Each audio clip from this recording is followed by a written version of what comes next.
अस्सलामु अलैकुम। Novel PM में तेरी। उम्मीद करती हूँ आपको पसंद आ रहा होगा।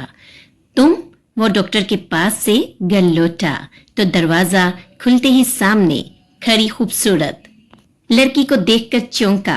कम से कम दोस्त ही समझ लेते अपना। इसकी बुरी आंखों में आंसू छलकने के लिए बेताब नजर आ रहे थे।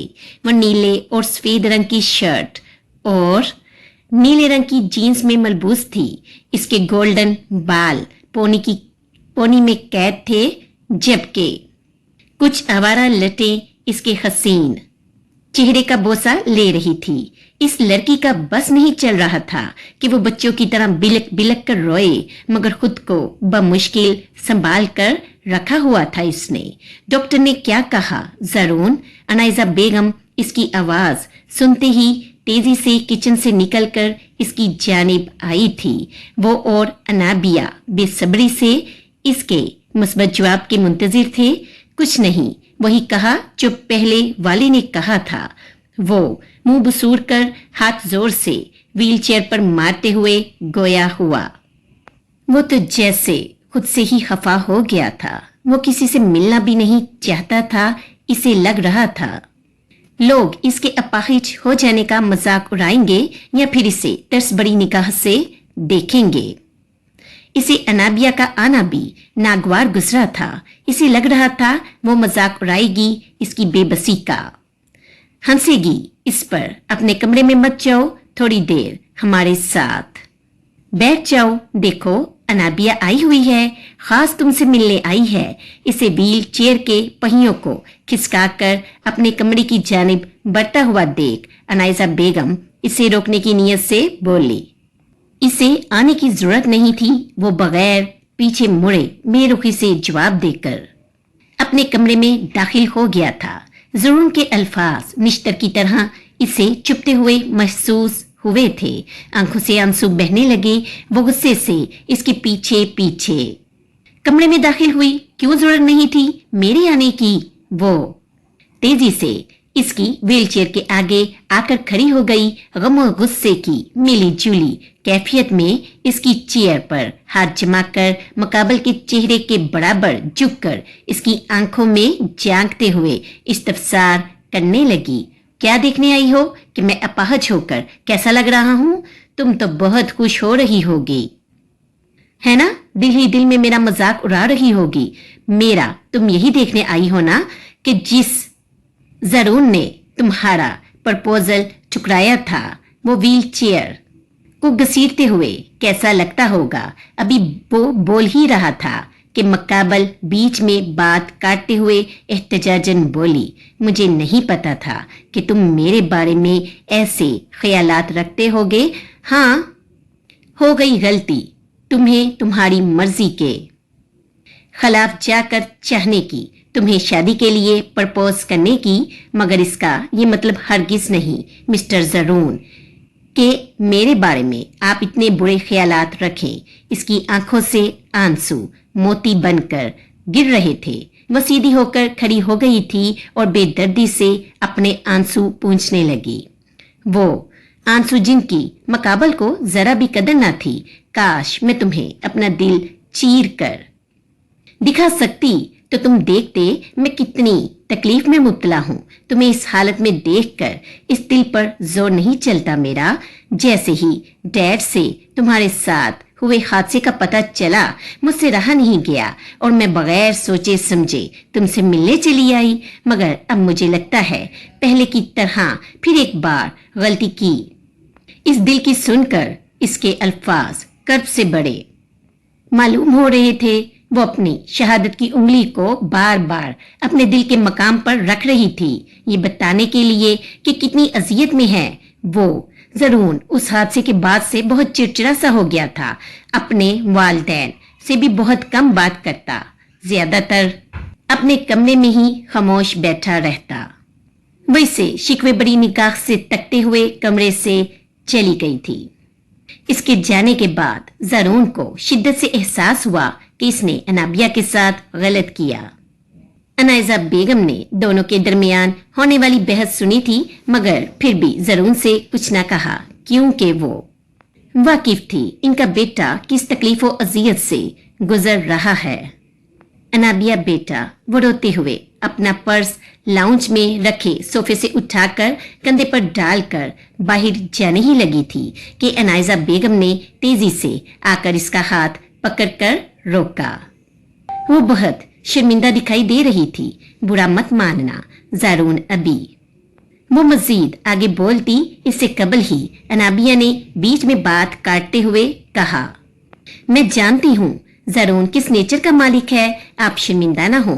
वो ये कहकर तेज कदम उठाती हुई घर से बाहर निकल गई। जैसे ही अपनी कार में बैठी ज़ारून का व्हीलचेयर पर बैठा होना इसकी आंखों में घूमने लगा। वो फूट फूट कर रोने लगी थी।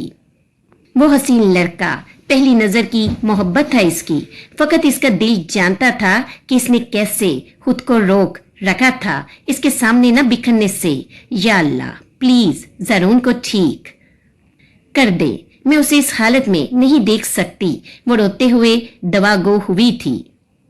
वो ऑफिस से घर लौटा तो सबसे पहले अपने कमरे का रुख किया। वो बगैर एक लम्हे की देरी किए कोट और टाई उतार बेड पर डालकर तेजी से फ्रेश होने वॉशरूम की जानिब बढ़ गया था। नहाकर अपना नाइट ड्रेस पहनकर जैसे ही शीशे के दरवाजे के पास से गुजरा, आंखें हैरत से फैली।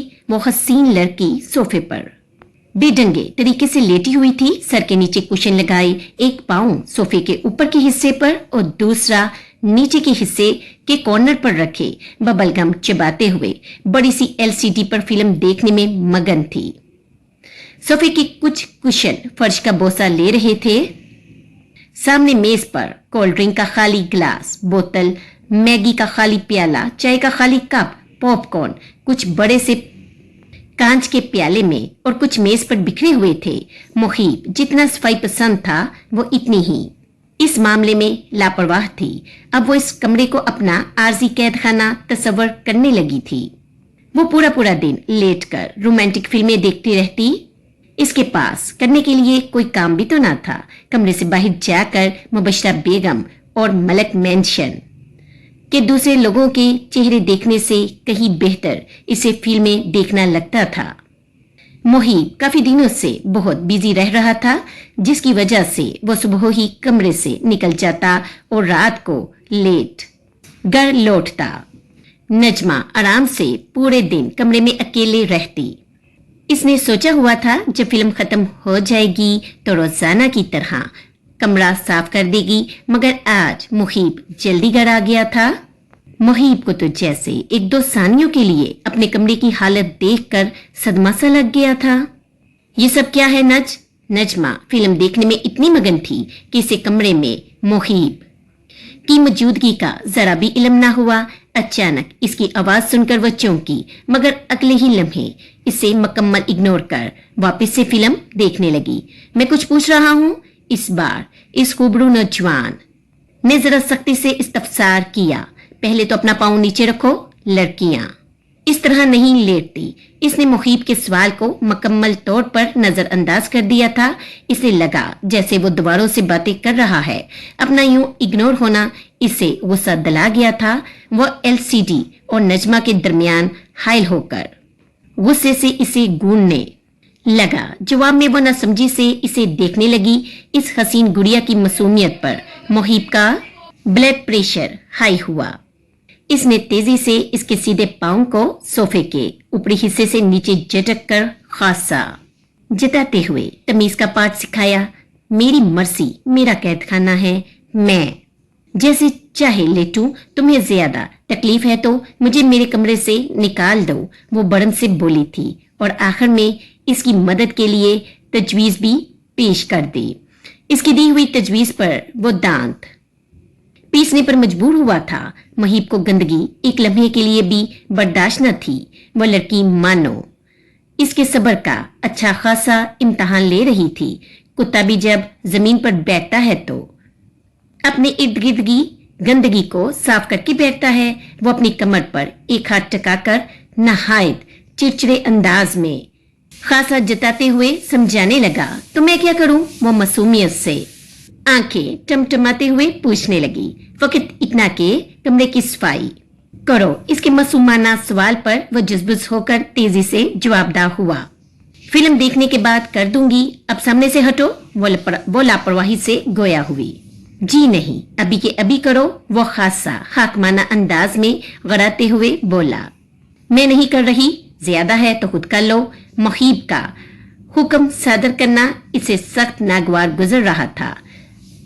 पहले तो वो खुद ही साफ करने का इरादा रखती थी फिल्म खत्म होने के बाद, मगर अब वो भी अड़ गई थी। इसमें लेटे लेटे एक पांव को ऊंचा कर दूसरे पांव को इस पर टकाकर बबलगम चबाते हुए तंजिया मुस्कुराहट के साथ आकर कर कहा, अगर वो नॉर्मल अंदाज में भी कह देती कि मुलाजमा को बुलवाकर सफाई करवाओ तो वो मुलाजमा से सफाई करवा लेता, मगर इसने अकड़ दिखाई जो मुहीब को किसी भी सूरत बर्दाश्त नहीं थी। अगले ही लम्हे इसकी जान निकली जब मुहीब ने इसका खड़ा किया हुआ पांव तेजी से खींचा। वो जो कॉर्नर पर कुशन लगाकर उस पर सर टकाए ऊंची होकर लेटी हुई थी, इस हमले के लिए बिल्कुल भी तैयार ना थी। इस हमले के नतीजे में कॉर्नर से नीचे सोफे के हिस्से में आ गई। मुहीब बड़ की फुर्ती से इसके ऊपर आ गया था। इसकी काली नशीली आंखें हैरत से बड़ी बड़ी हो गई थी। दोनों की आंखें टकराई। नजमा को शदीद एहसास हुआ कि इसने गलती की, मुहीब को गुस्सा दिलाकर। शायद मुझे सफाई कर देनी चाहिए थी, वो दिल में खौफजदा होकर बुड़बुड़ाई। मुहीब इसके हसीन चेहरे के करीब अपना चेहरा लाया तो लगा गला खौफ के मारे खुश्क पड़ गया है। यक नज बदबू आ रही है तुमसे, 2 दिन से एक ही सूट में हो। नहाने पर टैक्स नहीं लगता, इसलिए नहा भी लिया करो। गंदगी खुशबुओं का आदी था वो, और वो लड़की जैसे बस अपनी जिंदगी का वक्त गुजार रही थी। वो तो खुद को जिंदा लोगों में शुमार ही नहीं करती थी। फिर खुशबू लगाना, रोज सजना संवरना, कपड़े बदलना, बाल बनाना, मेकअप करना, ज्वेलरी पहनना, ये सारे काम तो जिंदा लोग करते हैं, मुर्दा दिल थोड़ी। फिर वो किसके लिए खुद को संवारती? मुहीब के लिए, अपने जानी दुश्मन के लिए? हरगिज नहीं। वो वाकिफ थी कि अगर उसने जरा भी बनाव संगार किया तो मुहीब इसे नहीं छोड़ेगा।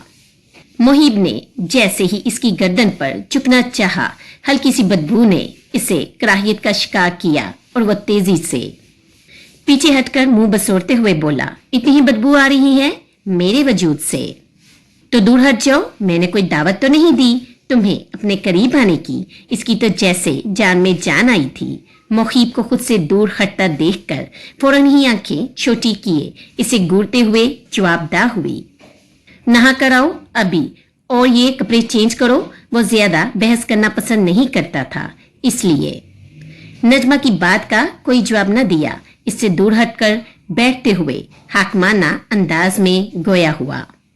इसके बैठते ही वो तेजी से सीधी होकर बैठी और ना करूं तो इसने चैलेंज देने वाले अंदाज में कहा था, मैं खुद करवा दूंगा। वो नहायत धीमे लहजे और तंजिया मुस्कुराहट अपने अनाबी होंठों के किनारों पर सजाई इसकी आंखों में झांकते हुए शौकी से बोला।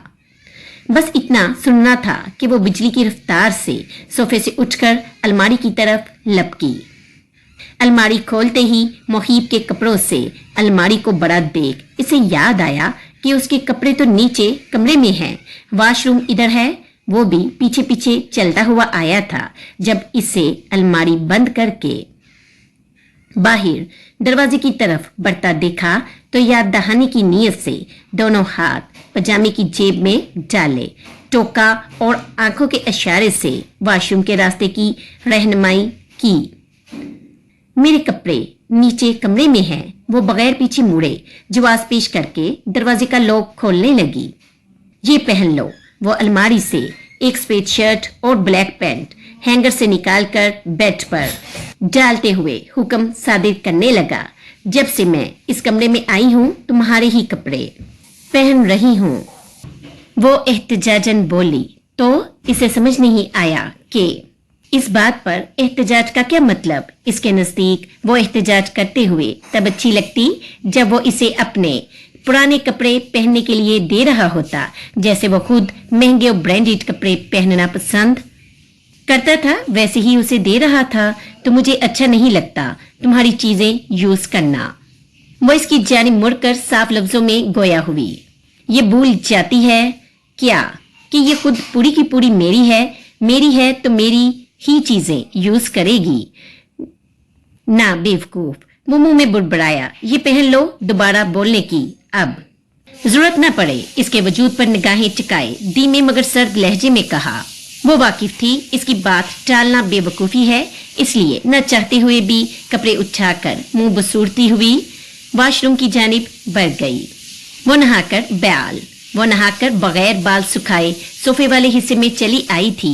कमरे की मुलाजमीन से सफाई करवाने के बाद वो वजीहा मर्द सोफे पर नहायत अदा से बैठकर एलसीडी का रिमोट एक हाथ में पकड़े फिल्म देख रहा था।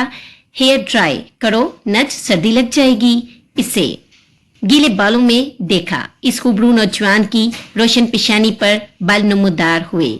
इसने गुड़ी से नवाजते हुए कहा, मुझे लगेगी ना, तुम्हें क्या तकलीफ है? वो झुंझुलाते हुए स्पाट लहजे में कहकर रिमोट लेने लगी। इसके मुंह तोड़ जवाब पर मुहीब ने सर को नफी में झटका। मेरी फिल्म चल रही थी। इसने रिमोट छीनना चाहा मगर मुहीब की पकड़ मजबूत थी, इसलिए वो नाजुक चांद कामयाब न हो सकी थी।